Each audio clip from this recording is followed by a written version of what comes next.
Analogies to say,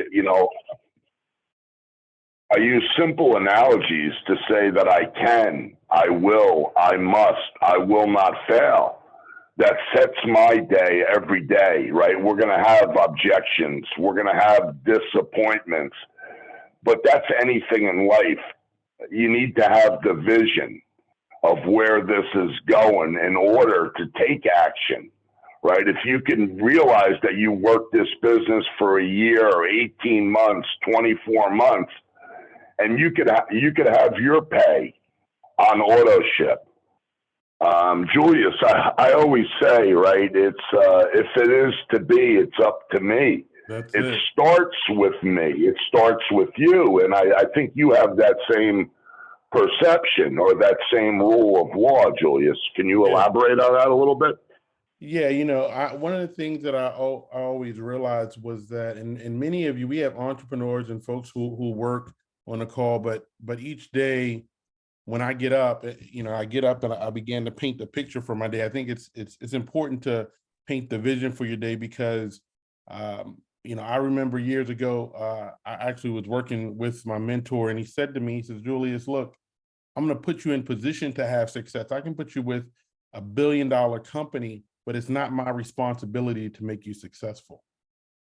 And the moment he said it, I was a little offended because I said, you're supposed to be my mentor. But at that moment, many years, almost 20 years ago, I realized you can be in position with somebody like, our CEO. You can be in position with Big John. You can be in position with a leader, and they can give you everything you need to win at this company.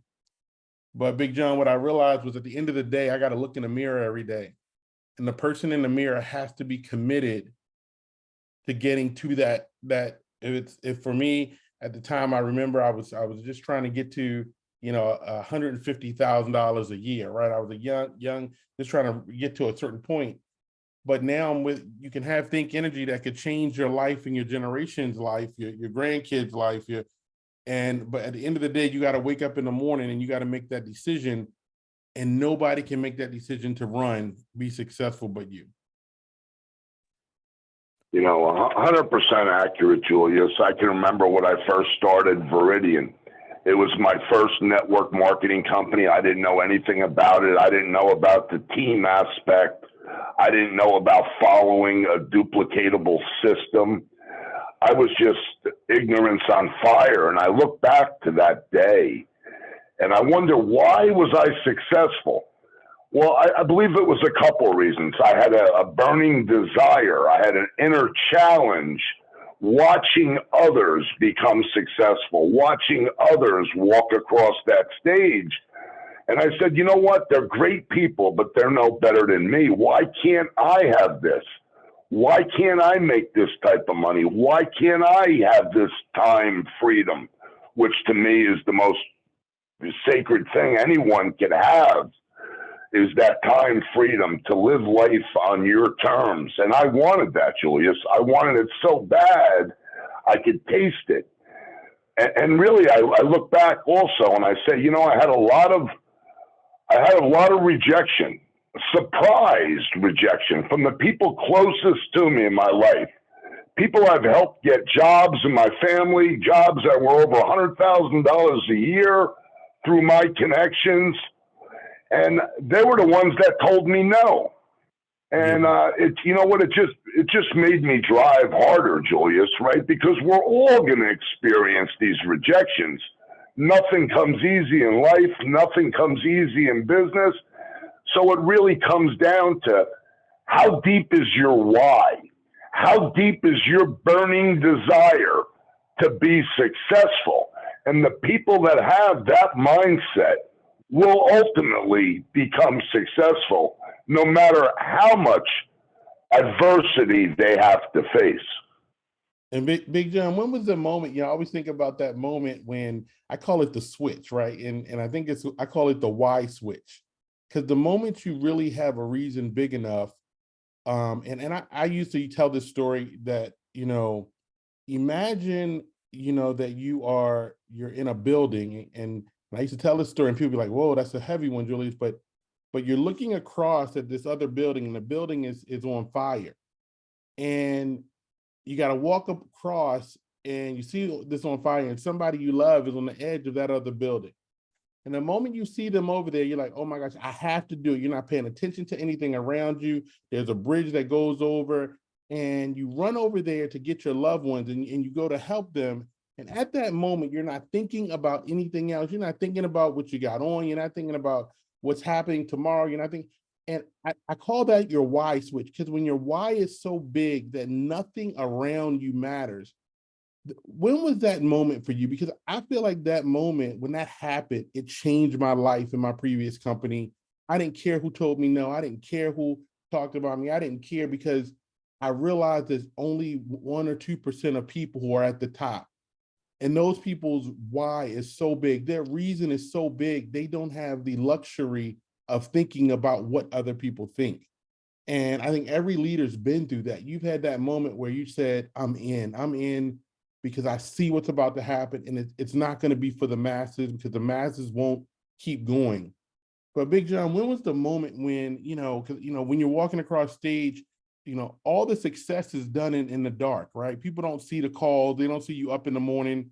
For everybody on a call this morning, people don't see you getting up early to get on a call like this. But Big John, tell us a little bit about what it was like, because, I mean, you've been on some big stages, you've traveled around the world with your company, but when was the moment where you knew you were in? Yeah, you know what, Julius? It was self-defined. A lot of people don't know my story, but I was stricken with a 1 in 500,000 disease. I lost my eyesight 3 times, where I actually went blind. I was diagnosed with a 1 in 500,000 disease they said there was no cure for. That was my determining factor, right? I love my family so much that I couldn't let them down, Julius. I couldn't let them down. I had to become successful, whatever it takes. I had the whatever it takes mentality. I knew my job wasn't going to be enough. If I took a turn for the worse, thank God I sought after some nutritional doctors and really changed my disease. I got off. I was on 13 different medicines. I was on injections in my stomach. They were injecting my eyeballs, strapping my head down. And I stopped and took a look, and I said, they have me on all these painkillers. They have me on all these medicines. They have me on these injections. And I knew there wasn't a long run for me if I kept to that path that the doctors had me on. And I made a shift. But while I was going through that, Julius, my only focus, my only goal was to protect my family, my beautiful wife, my kids, my grandchildren. And I knew I had the vehicle to do that with our previous energy company, just like everybody on this call right now has the vehicle to be in that same place of knowing they did the right thing, knowing that they helped other people, right? Because the simple math of the business is the more people we help become successful, the more successful we become ourselves. And you know what? That was my driving force, Julius, right? That was my deep-rooted why. It was so deep. I used to wake up in the morning and cry. I wanted it so bad. And that's what made me attack the day, attack the week, attack the month, and never stop doing it, right? I was sheer persistence. And I learned my skills as I moved forward. I learned how to duplicate. I learned how to communicate. I learned how to lead other people, because everybody on this call, whatever they happen to do in the past, it doesn't matter. It only matters what you do from this minute forward. That's going to be part of your story and part of your success. So thanks for asking me that. I'm sure during the convention, I'm going to get into the whole story. And it's a pretty wild story. It's been a wild ride for me. It's been a good ride. But thank the Lord that we have a vehicle like this for all of us facing this economy, that we don't have to worry. And that's it. And guys, everybody on the call has a story. And Big John, thanks for sharing that, and we'll all get to know that. But I want to know what you got to look in the mirror and say, what's your story? Like, what's the what's the power behind why you're going to be successful and why you're going to be different? And I'll just share with you guys when I was 19 years old, I got custody. I was a single dad. I got custody of my oldest son, and I'm 19 years old, and I'll never forget it, the day, October 18th. And, I'm 19, I got custody of a 1-year-old, and I'm sitting on the floor of a 1-bedroom apartment with no furniture. And I just break down crying because I realized that this little boy has nobody but me. And, I think about those moments because those are the moments in your life when you realize that there's no other option but to win. And for a lot of you, you listen to John and me, and you listen to Kirk, and people hear our success. And I always am amazed by when people say, "Oh man, I want to be successful like that." I've been on the cover of Success from Home magazines and all this stuff. You see, you walk across stage, but man, one time somebody asked me, he said, "Julius, I want to be successful like you." And I said, "Well, in the journey, there's going to be some bumps, and how you deal with those are important." And when I look at the company we're with right now, I almost go back to those moments of, this company is going to set so many people up for a level of wealth that they've never been able to see before. But the only difference between the person that walked across the stage, the only difference between the person that's living their life financially free. And guys, until you see what financially free looks like, I'm telling you, it's different for everybody. But for me, it is, being able to wake up and make the decisions to go. I was talking to Big John and Kirk, and I'm like, hey, I'm gonna go hang out with them for the week. I homeschool my youngest son now, and my wife's here.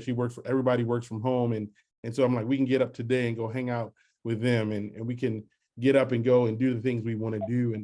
And that takes for each and every one of you to have a reason why you're going to work hard enough to have that success. And so I'm gonna jump to this, Big John, a lot of times with companies, network marketing companies, people are wondering, is the company going to be around? Is it going to be here? And I want you guys to know something is there's a reason there's so many leaders here. And it's because we have something that we are pretty sure that we're going to be here for a long time. And to be in early, it almost gives me chills. I'm thinking about it now. I'm like, man, I didn't get into my last company until they were almost 5 years old. Imagine that. I was successful in it, but I didn't see it until it was almost 5 years old.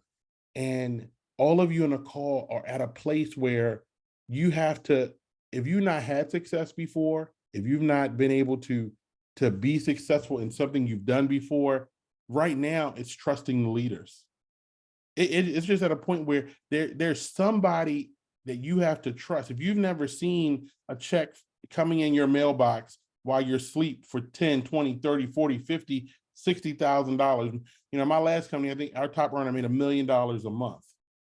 And so I remember going down to see him in Texas, and he says, if you have not been at the place you want to be, you have to connect yourself to the person that's there and run with them. You run, if they step right, you step right. And that's what some of you have to do because your belief system is just not big enough yet. So you should be on the phone with a John or a Kurt or Ed Kinney or Julius every day, because if you have not been there, you have to have a why, and then you have to follow. You have to put yourself in rooms that are going to get you there. And that's, Big John, when you talk to somebody that's brand new, like somebody that may be on the phone today that joined our business, they want to have success, but what is it they can do today to be able to start taking steps? You know what, Julius? It's very master the basics, right? In anything, whether it's sports, whether it's business, whether it's network marketing, we master the basics and take massive action, right? We build that confidence. We pound our chest. We listen to good music to get our mindset right. And then we simply pick up the phone. Right. And this is what I want to close out on, because we have 2 minutes. We don't want to make this longer than 20 minutes. It starts with you this morning. It's about when you're going on a destination trip, Julius, you don't leave your house without programming your GPS. Everybody needs to program their GPS for this business starting now. What do? We go get customers, right? A leader can never ask somebody to do something that they haven't already done or they're not willing to do. We go lead by example. We write a list. We get customers. We call people that are in the markets that we have very good value propositions, and we simply educate them. I use an approach where, hey, how you doing? How's the family? How's everything going? Hey, listen, man, I was thinking about you. I need your help. I can help you, and you can help me. And I just explain it to them. Get your electricity bill out. We have a very good value proposition. It's an easy enrollment, and you're going to be protected. And I keep flipping cards. I never stop. Then I have my advisor list, right? And I just simply call people and I tell people, have the small talk. Are you open-minded to looking at an extremely lucrative opportunity? I don't say think energy. I don't say community solar. I don't say green energy. I stop right there. When they ask me, what is it? I'll say, I'll send you a 9-minute video. When you're done with that video, call me back. I'll have one of my business partners on the phone. We'll answer your questions and we'll get you going. We'll get you involved with us. So you know what, Julius? It's a simple process. Is it easy? Nothing's easy in life. If you want something bad enough and you can see it, you will have it. How deep is your burning desire? I make mine real deep every morning I wake up. I'm never complacent. I'm looking at regional director right now. Hopefully in 2 weeks, I'm setting my goals, time sensitive. I'm just building other people. I run with the runners. I'll occasionally walk with a walker, but I will never quit with a quitter. And you know what? Our time is up, brother. Great job, Julius. I love co-hosting with you, with your knowledge and your passion. I hope everybody out there has a blessed day. And you know what? Don't limit your beliefs. Realize you have something, that you are that strong individual. You've been given a gift. We've all been given a gift. Ask yourself first thing this morning, what are you going to do with that gift? Are you going to let it sit there, or are you going to utilize that gift? Close it out, Julius. Hey guys, that's it right there. Everybody have an incredible week. Big John, let's continue to touch lives. And guys, I want to see you all at the top, and we'll see you at the beach in Punta Cana. Stop. Let's see if we can't clean that up, change it all. I did. Changed my life. Not just the money, all the rest of the values that came pouring in when I understood that it was me. It was me. So take the easy approach. This stuff's easy to figure out. Getting rich is easy. I teach it to teenagers. How to be rich by 40. 35, if you're extra bright, this stuff is not difficult. Greatness is about making things better. Greatness is about getting better. You know, when we were kids, Granny used to say, good, better, best. Never let it rest until your good is better and your better is best. You know, so for me, greatness is about nobody knows Eric Thomas. Nobody knows what I'm capable of, but I know what I'm capable of and getting better every single day. Never settling. Never saying, well, I got a PhD, so I'm finished. You know, I've got a few videos that went viral. Most people have never done that. I'm doing good. I wrote 3 books. I'm good. No, Eric, you know at the end of the day, when you lay your head down to sleep, you know when you've given your best. You know when you've gotten better. And greatness is challenging the today you and the future you, saying you can get better. You're grinding on Monday, grinding on Tuesday, grinding on Wednesday. If you're grinding 6-7 days a week for a span of 5 or 6 years, something's got to come out of that. And I think if we would spend more time on what's my goal, you know, and meaning what do I need to accomplish in this day to live this lifestyle, and you go after it. And I'm not saying you shouldn't have goals. I just think that goals. Pointing out your failures of the past, constantly reminding you of all of the things that you don't have going for you.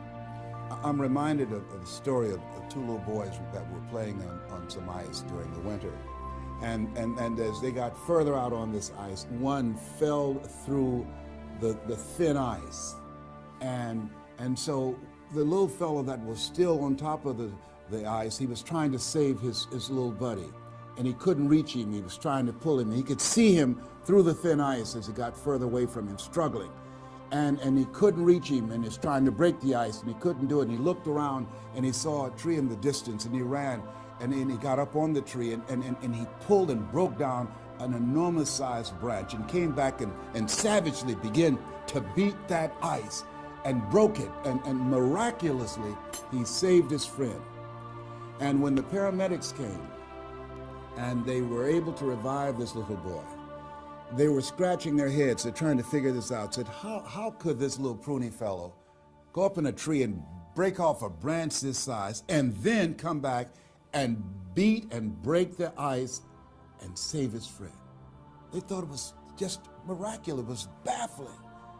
And an old guy who was there said, I can tell you how he did it. And they said, how? How did he do it? And he said, there was no one here to tell him that he couldn't do it. Whoa. What could you do? What could I do? What could all of us do if we did not have the naysayers in our lives? That we believe naively, like that little boy, that it was possible. What would you do if failure was not on the table?